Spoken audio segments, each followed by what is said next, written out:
Well, first of all, thank you so much for giving your time up for us here on allaboutbodylanguage.com. I'm very grateful and very appreciative of speaking to us. No problem. Fantastic. So I've got a couple of questions for you, if you don't mind.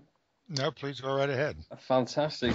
The first one is all about your book with His Holiness the Dalai Lama. About are there any like similarities between your research on emotions and his teachings on Buddhism? Are there any similarities there?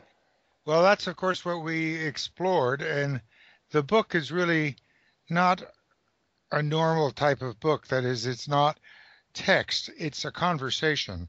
Yeah. It's the actual conversation and dialogue between the two of us as we searched for new ground in understanding the nature of emotion.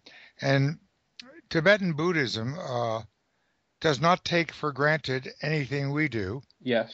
and I don't take for granted anything they do. So it was a very interesting conversation. We spoke uh, at the time the book was published. We had it covered 40 hours of conversation. Since then, we've met for another 10 or 15 hours to continue the exploration, and we did come up with some new ideas that neither one of us had thought of previously.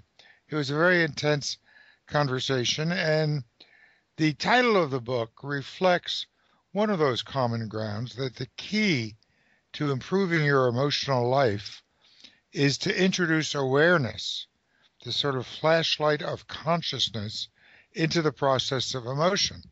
Now, emotions evolved for dealing with emergency situations like the saber-toothed tiger.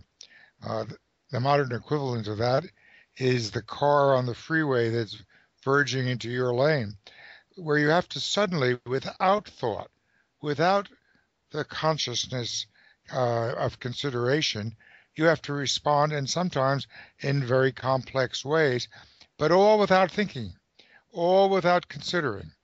Now, that's great for emergency situations. It's not always so good for the kinds of emotional interactions we have with our friends, our spouses, our children, or our clients, where sometimes we respond as if there is an emergency when there isn't. Yes.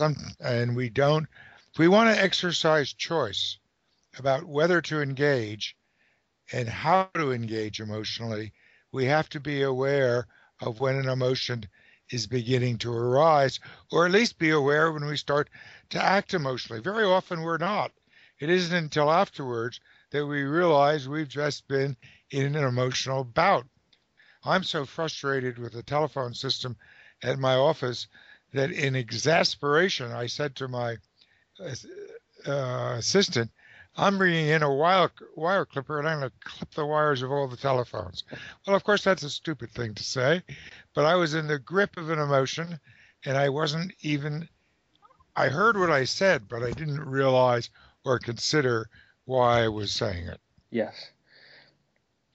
Wow, fantastic. So, in regards to your research on facial expressions, what would you say has been the biggest significant development in this field since the 1960s? What would you consider the next big development?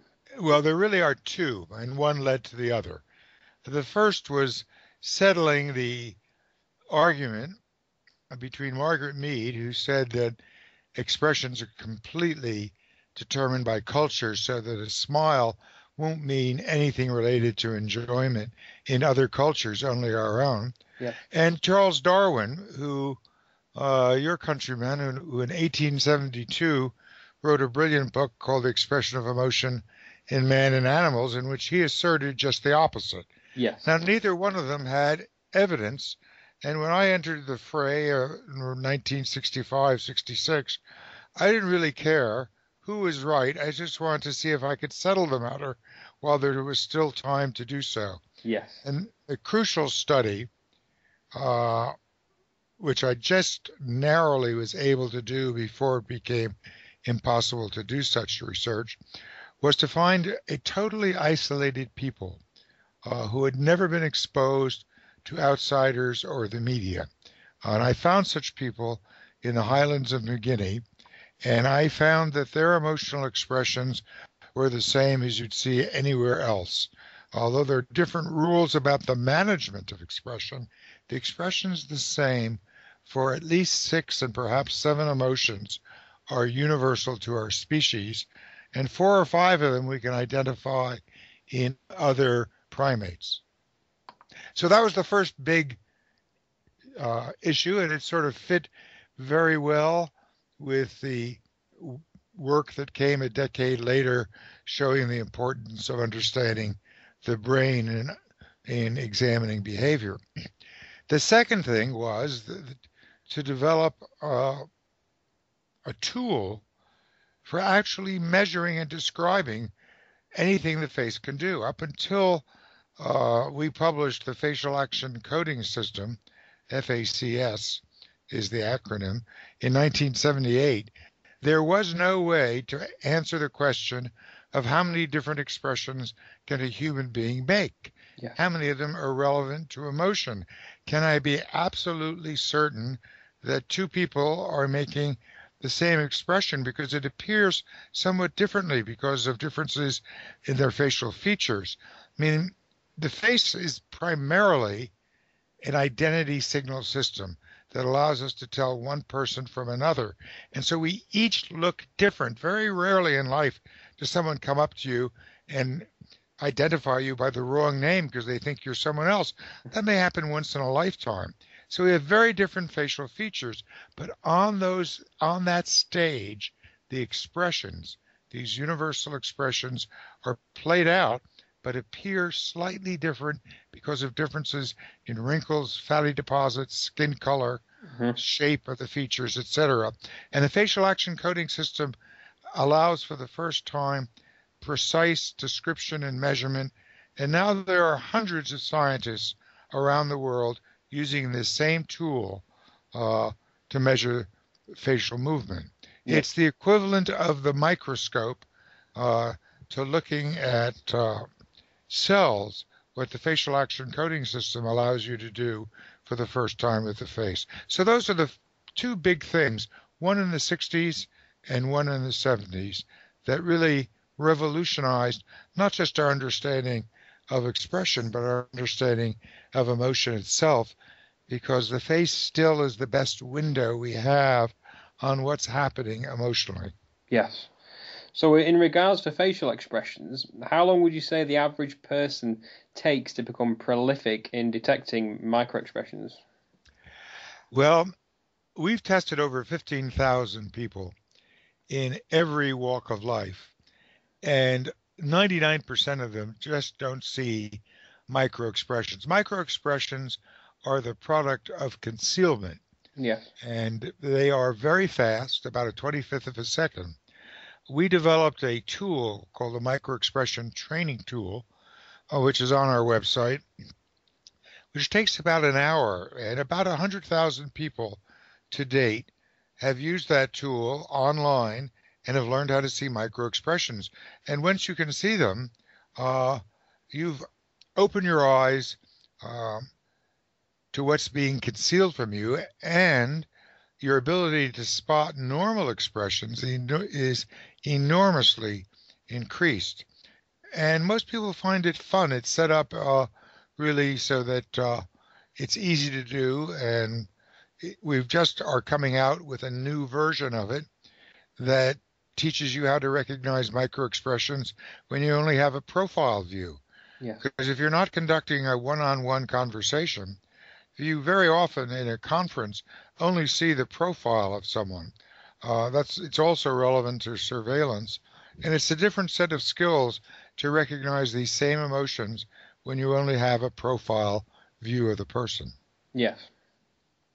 So in relation to your facial expression background, how important would you say was your mentoring from Sylvan Tompkins throughout this? Would you consider him to be the most prolific facial reader of all time?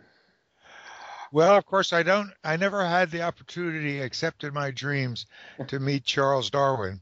Yeah. So I could certainly say in the 20th century, I believe it was Tompkins who was most sensitive to and most interested in the face. And it was Sylvan Tompkins, who got me interested in the face because he was able to show me by using slow motion and stop motion uh, cameras that I had, he was able to show me some of the information in the face. And I thought, if Tompkins can see it, I should be able to develop a scientific tool so that anyone could measure what Tompkins was seeing. So although he was the inspiration for the cross-cultural work, he certainly was eager to see me do that. He was a strong advocate of the Darwinian view. The of course, when I started out, I didn't know whether he was right or whether he was wrong. I just knew I wanted to try to discover what the facts were. But then, when I decided to try to develop a tool, the facial action coding system, Sylvan told me it's so complex, you're going to get lost. You'll never succeed. And of course, he turned out to be wrong. We did succeed, and he was very pleased about that.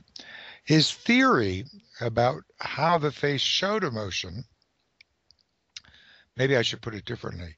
His theory about what triggers emotions has turned out not to be correct. But certainly, when in the middle of 1960s, he was one of only 2 or 3 people in the world who thought it was more than a waste of time to look at facial expression. Mm-hmm. So is it true, the story behind when I've heard little stories about him, he was able to read the facial expressions of wanted criminals, and he was able to predict what kind of the crime they've been involved in. Is that true? I don't know whether it's true. I know he made that claim. Yes. But I was never able to get his cooperation to actually test that rigorously. It wouldn't be hard to test, but it's never been tested, and Tompkins is no longer alive, so we don't know whether that's possible. And I have not, although I do a lot of work with law enforcement, I don't use mugshots. No. I think that they're likely, in my work, you have to see the expression, which is movement. You have to see the change in the face from one appearance to another, often in microseconds or sometimes in a couple of seconds. But without the movement, it's very hard to get precise measurement. Yes. So in relation to facial expressions and especially micro expressions, the TV show Lie to Me was extremely popular, not just here in Great Britain, but all over the world. And I saw your blog that you were writing in conjunction with every episode, and you were talking about when the show engages in things like poetic license. Can you give us a couple of examples of where poetic license happened in the show Lie to Me? Well, I reviewed every script 3 weeks before they shot it. Yes. And I gave them feedback, and I often gave them video examples of how to have things performed. But they didn't always follow it, because sometimes what they were saying they thought was just too sweet to give up. So in the very first show, they make the remark that people lie. Dr. Lightman, the so-called scientist who is supposedly based on me, says that people lie 12 times an hour. Well, I told him we have no way to know how often people lie. Yeah. You can't ask people how often do you lie and expect if they know, they're going to give you a truthful answer. Yes. And of course, we're not always aware of when we are lying. Some lies become habitual. So unless you had a invisible cloak and you could follow people around, you don't know but they knew it had no scientific basis, but they presented it as if it did.